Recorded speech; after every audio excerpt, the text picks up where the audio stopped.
Phyletic lineage. If you look at the biodiversity, the number and variety of species in a place, you find that there are nearly 2.5 species of organisms currently known to science.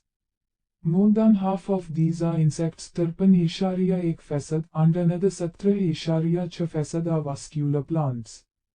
Animals other than insects are 19.9% and 9.4% are fungi, algae, protozoa and various prokaryotes. This list is far from being complete.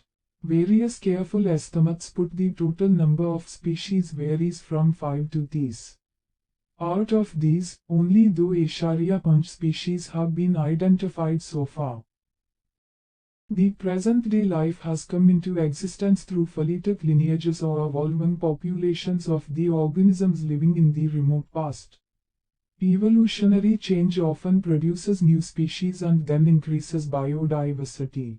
A phyletic lineage is an unbroken series of species arranged in ancestor to descendants sequence, with each later species having evolved from one that immediately preceded. If we had a complete record of the history of life on this planet, every lineage would extend back in time to the common origin of all early life.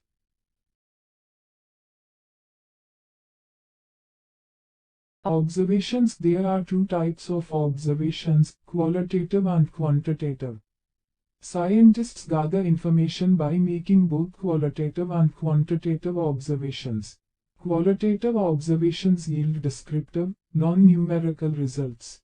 Quantitative observations yield meaningful, numerical results. Hypothesis. A hypothesis states your predictions about what your research will find. It is a tentative answer to your research question that has not yet been tested. For some research projects, you might have to write several hypotheses that address different aspects of your research question. A hypothesis is not just a guess, it should be based on existing theories and knowledge. It also has to be testable, which means you can support or refute it through scientific research methods, such as experiments, observations and statistical analysis of data. Formulation of hypothesis is based on deductive reasoning is the mental process of drawing deductive inferences. An inference is deductively valid if its conclusion follows logically from its premises, i.e., if it is impossible for the premises to be true and the conclusion to be false. Inductive reasoning is a method of drawing conclusions by going from the specific to the general. It's usually contrasted with deductive reasoning, where you go from general information to specific conclusions. Inductive reasoning is also called inductive logic or bottom-up reasoning.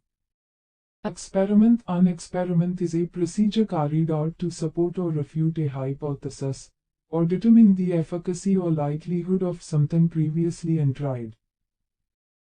Data collection. The first stage of conducting an experiment is to specify the sample groups or collecting data. Collecting data is an important part of your experiment. Be accurate and organized when collecting data. Conclusion. A conclusion is a statement based on experimental measurements and observations. It includes a summary of the results, whether or not the hypothesis was supported, the significance of the study, and future research.